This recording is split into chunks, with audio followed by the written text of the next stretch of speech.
Le vamos a ceder ahora el micrófono a Carmen Rosa para que ella también tome el tiempo que se le ha brindado para poder realizar su exposición. Gracias. La verdad es que entre la primera presentación y la segunda empieza uno a tener como, sobre todo con la primera presentación, todo un cuestionamiento, y que de hecho pues estuvimos conversando antes del foro sobre cuáles son las dinámicas en materia de seguridad ciudadana, cuáles son los ámbitos y hacia dónde deberíamos dirigirnos como interesados en el tema de seguridad ciudadana y los ámbitos de actuación, ¿verdad? Porque al final lo que estamos es en un tránsito, y cuando uno más lo ve, sobre todo en el mundo actual, ve que el tránsito que había desde el concepto de seguridad nacional, del que supuestamente habíamos salido, donde el Estado era el centro de la actuación de las fuerzas de seguridad, donde el paradigma era el fortalecimiento de las instituciones y por lo tanto el control del ciudadano que podía atentar contra esas instituciones, pasamos no solo a nivel nacional sino internacional al concepto de seguridad humana, donde era la respuesta, digamos, a la ausencia de la guerra o a la finalización de la Guerra Fría. Y entonces había que cambiar de paradigma, y Naciones Unidas nos lanza el concepto de seguridad humana.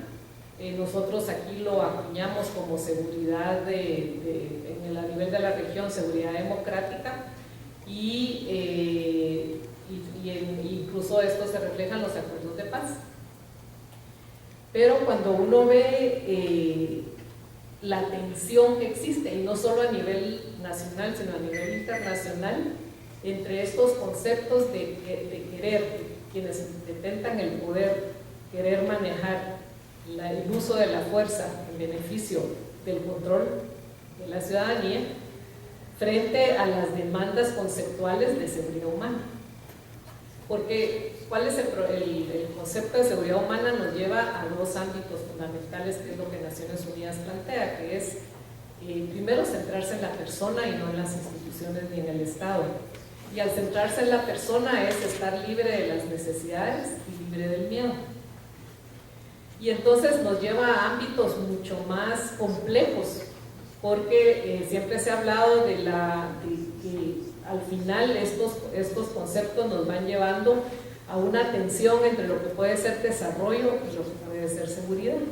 o a la securitización a lo mejor de una agenda de desarrollo, porque se da en función de la seguridad. Pero digamos, esto lo podemos haber desarrollado. Uno ve los textos de Naciones Unidas en cuanto a temas de migrantes, de violencia contra la mujer, y siempre se habla del concepto de seguridad humana, y es más, dentro de los acuerdos de paz, por eso se dividen los ámbitos de actuación de las Fuerzas Armadas y las fuerzas policiales, y es evidente que la policía pues es la institución creada para acercarse al ciudadano, y en estos conceptos, digamos, la nueva paradigma de seguridad humana implicaría que esta seguridad tiene que ir amarrada al tema de derechos humanos, el respeto a los derechos humanos, el reconocimiento a la diversidad de nuestra población, a una visión de equidad e inclusión, la participación ciudadana efectiva y una garantía a la protección de los derechos ciudadanos en todas sus dimensiones. Digo lo de la participación ciudadana efectiva porque se habla mucho de policía comunitaria o de aproximación, pero una policía comunitaria sin una comunidad organizada no puede funcionar. Entonces es parejo, cabalmente, al crecimiento de una población que pueda estar organizada para trabajar en conjunto con la policía. Sin embargo, cuando vamos a los temas más de dimensión nacional o de seguridad pública, siempre existe esta tensión entre aquellos que quieren manejar la seguridad desde la perspectiva nacional y la vocación que supuestamente le hemos dado a las instituciones de garantizar la protección ciudadana o la protección comunitaria. Y tal y como decía Ernesto, efectivamente la seguridad al final se va a dimensionar o se va a realizar a nivel de la comunidad, porque es ahí donde finalmente podemos sentirnos libres de necesidades o libres del miedo. Y ahí es donde empieza a ser todavía más complicado, ¿verdad? Frente a los actores políticos, y justamente como él decía, el problema es que seguimos dependiendo de actores políticos, no hay un paradigma, no hay un concepto generalizado de qué es seguridad nacional o qué no debería ser, qué no debería hacerse más bajo el concepto de seguridad nacional,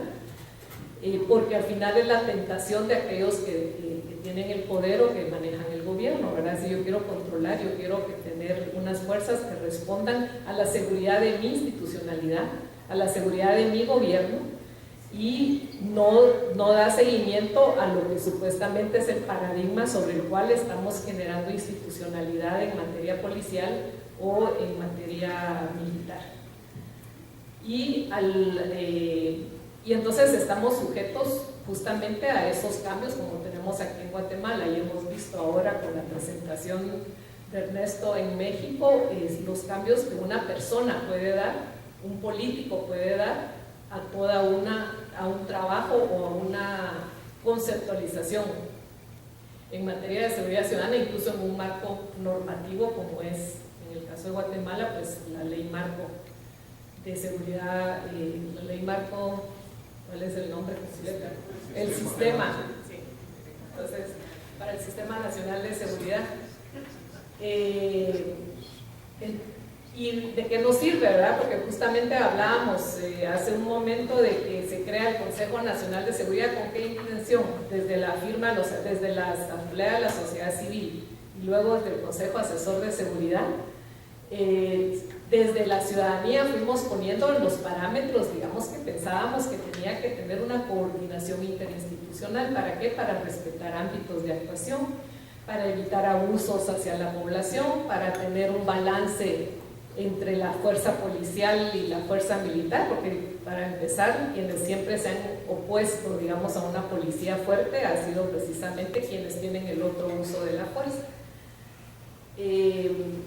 Y ponemos incluso el marco jurídico y legislativo y se crea el Consejo Nacional de Seguridad cuando veíamos que antes habían unos gabinetes de seguridad donde el presidente decidía y todos decidían por igual, y ahí iba el ejército, iba la policía y todos opinaban, ¿no?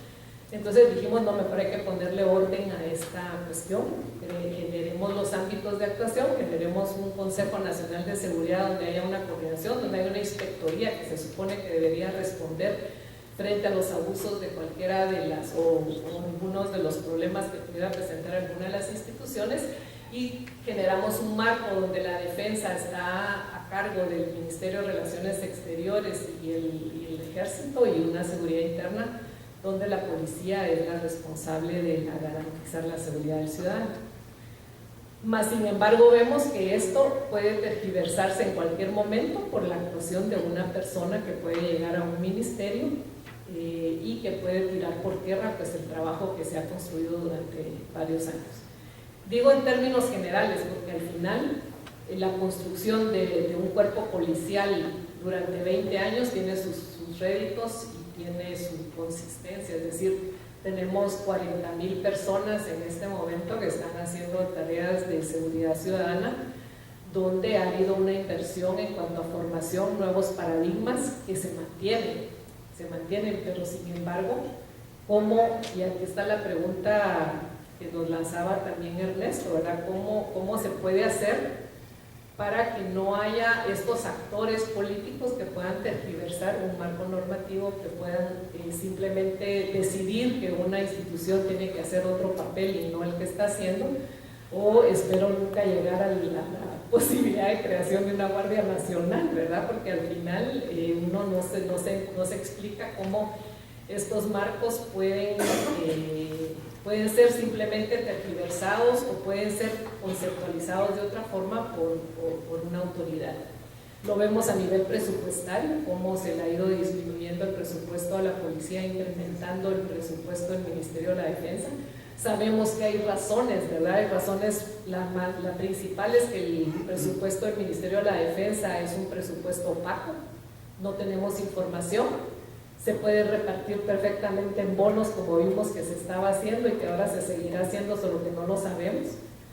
Y eso es parte de la problemática de cómo, y a mí me parece muy interesante entonces la propuesta de un monitoreo, ¿verdad?, de las Fuerzas Armadas. También, de alguna forma, los ciudadanos y los políticos estamos sujetos como a estos pensamientos permanentes e inamovibles, ¿verdad? Por ejemplo, la Constitución dice que el ministro de la Defensa tiene que ser un militar, pero no habla de los viceministros, no habla del staff, no habla que los recursos y todos los asistentes del Ministerio de la Defensa tengan que ser militares. Entonces, ¿qué pasa con un Ministerio de la Defensa donde todos los demás sean civiles y solo el ministro sea militar? Pero sin embargo a nadie se le ocurre decir, bueno, como tiene que ser militar el ministro, entonces todos los demás son militares, cuando realmente el contrapeso debería ser entre un Ministerio de la Defensa, que es un ministerio mucho más político, y una jefatura de Estado Mayor, que es el que tiene que mantener las fuerzas y la integridad, digamos, de la institucionalidad de la defensa. Entonces no se da un peso y contrapeso que en este momento no existe cuando hay un Ministerio de la Defensa que maneja absolutamente los recursos, las fuerzas y todo lo que tiene que ver con la defensa, lo cual provoca lo que tenemos, que es una opacidad en el manejo y en la toma de decisiones del Ministerio de la Defensa. Lo digo porque, digamos, si volvemos al concepto de seguridad humana y hablamos de riesgos y amenazas, uno jamás podría decir que una amenaza a la seguridad son las pandillas juveniles, porque estamos poniendo al mismo nivel un grupo de jóvenes o de pandillas, etcétera, que se pueden transformar con el concepto de criminalidad al mismo tiempo que el crimen organizado en narcotráfico. Entonces implica que si el crimen organizado del narcotráfico tendríamos que digamos, y ahí es donde me parece lógico cuando el ministro de Gobernación actual dice que quiere que se lleven a los pandilleros a Estados Unidos, pues porque al final, si estamos comparando pandillas juveniles con narcotraficantes, entonces ¿por qué no se llevan también a los pandilleros a Estados Unidos como amenazas directas a la seguridad? Pero también implicaría entonces que la forma de resolver el problema de las pandillas debería ser igual que resolver el problema del narcotráfico, si están al mismo nivel de amenaza. ¿Y cómo vamos a resolver la situación de las pandillas? Mediante meter presos a todos los pandilleros, que es lo que se está haciendo con los narcotraficantes. O hay que buscar otras alternativas para resolver esas problemáticas.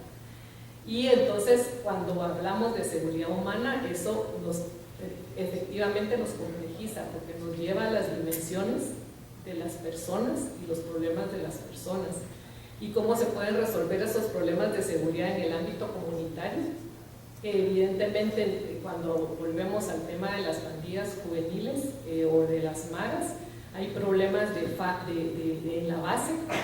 como es la ausencia de oportunidades, la ausencia de trabajo, la ausencia de educación, que ya son políticas públicas